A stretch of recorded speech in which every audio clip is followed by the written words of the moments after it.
जय हो छठी मैया की। दोस्तों, छठ पूजा का व्रत ऐसी महिलाएं ना रखें, नहीं तो उनकी संतानों को कष्ट झेलना पड़ सकता है या फिर उनकी मृत्यु भी हो सकती है।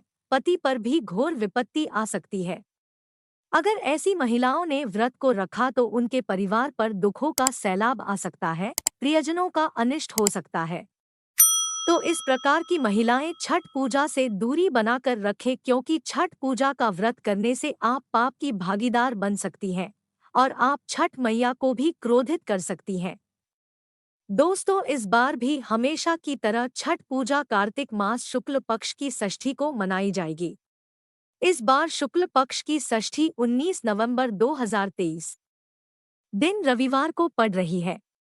नहाय खाए 17 नवंबर 2023 शुक्रवार के दिन किया जाएगा। खरना 18 नवंबर 2023 शनिवार के दिन है। छठ पूजा का संध्या अर्घ्य 19 नवंबर को दिया जाएगा। छठ पूजा के पर्व को प्रतिहार डाला छठ, छठी और सूर्य षष्ठी के नाम से भी जानते हैं। हिंदू धर्म के अनुसार माना जाता है, छठ पूजा के दौरान पूजी जाने वाली छठ मैया सूर्य देव की बहन है। इसीलिए छठ पूजा में लोग सूर्य देव को अर्घ्य देकर छठी मैया की पूजा करते हैं। यहाँ तक कि पुराणों में भी माँ दुर्गा के कात्यायनी रूप को छठी मैया का ही स्वरूप माना जाता है। छठी मैया को संतान प्रदान करने वाली माता कहा जाता है, क्योंकि संतान प्राप्ति का सपना हर एक स्त्री अपने जीवन में देखती है। इसलिए इस पर्व का महत्व और भी बढ़ जाता है। तो दोस्तों, छठ पूजा का व्रत उन दंपतियों के लिए भी खास माना जाता है जिनको कोई भी संतान प्राप्ति नहीं हुई हो। छठ पूजा में छठी मैया की विधि विधान से पूजा अर्चना कर उन्हें प्रसन्न किया जा सकता है, उनसे संतान प्राप्ति का भी आशीर्वाद लिया जा सकता है। और वहीं जिन्हें संतानों का सुख प्राप्त हो चुका है, तो वह अपने संतानों की कुशलता और सुख शांति के लिए भी छठी मैया का व्रत रखते हैं। लेकिन क्या आप जानते हैं, कुछ महिलाएं ऐसी भी हैं जिनको छठ पूजा का व्रत भूले से भी नहीं रखना चाहिए। यदि वह महिलाएं छठ पूजा का व्रत रखती है तो घोर अनर्थ हो सकता है, उनकी संतानों का अनिष्ट हो सकता है। ऐसी महिलाएं छठ पूजा का व्रत रखने की गलती बिल्कुल भी ना करें। तो दोस्तों, चलिए जानते हैं किन महिलाओं को छठ पूजा का व्रत नहीं रखना चाहिए। दोस्तों, उन महिलाओं और पुरुषों को छठ पूजा का व्रत नहीं रखना चाहिए जिन्होंने अधूरी शादी की हो, अर्थात जिनकी शादी को हिंदू शास्त्रों के अनुसार पूर्ण नहीं माना जा सकता।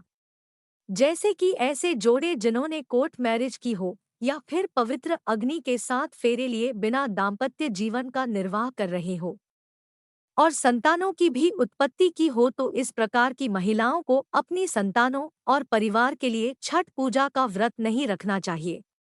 समाज में बहुत से ऐसे लड़के लड़कियां हैं जो अपने परिवार में बिना बताए या बिना शादी के लिव इन में पति पत्नी की तरह रहते हैं। ऐसे लोग समाज में घृणा की दृष्टि से देखे जाते हैं और जाने अनजाने पति पत्नी के पवित्र रिश्ते को भी कलंकित करते हैं। तो इस प्रकार की स्त्री और पुरुष को कोई भी धार्मिक कार्य और अनुष्ठान को नहीं करना चाहिए। ऐसा करने से आप छठी मैया को क्रोधित करने के साथ साथ घोर पापों की भागीदार बन जाएंगे।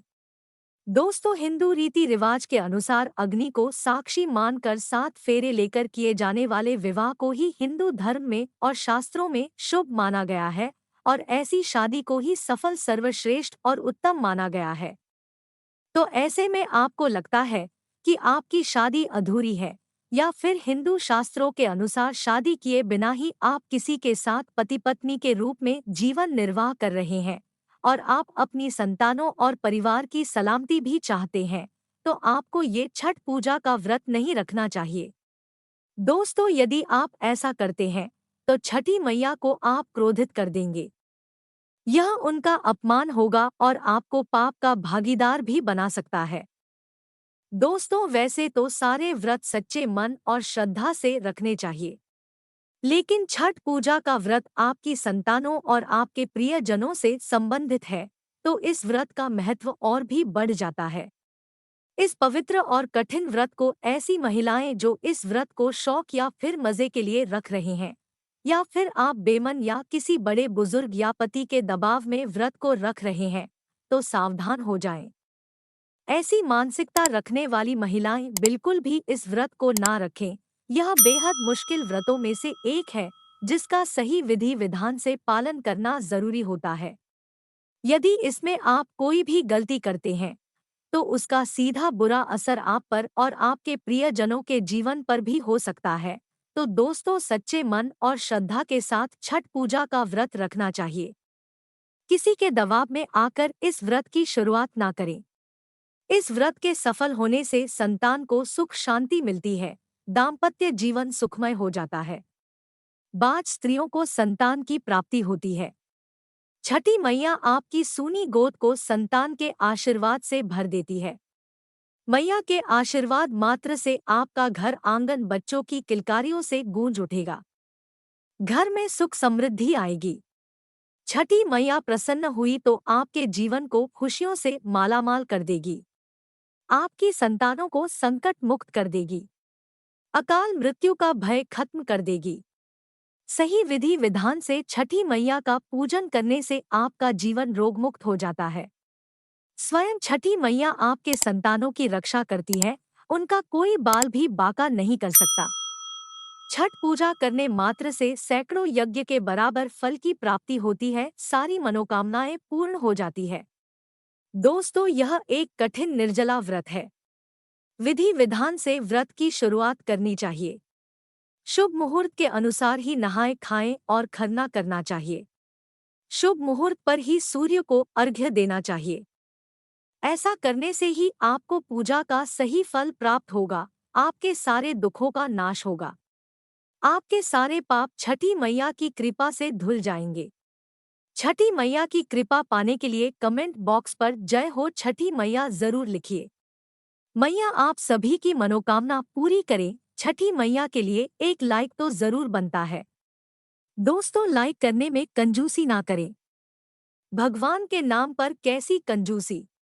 मैया आपकी सभी बिगड़े कार्य को जरूर पूरा करें। जय हो छठी मैया की।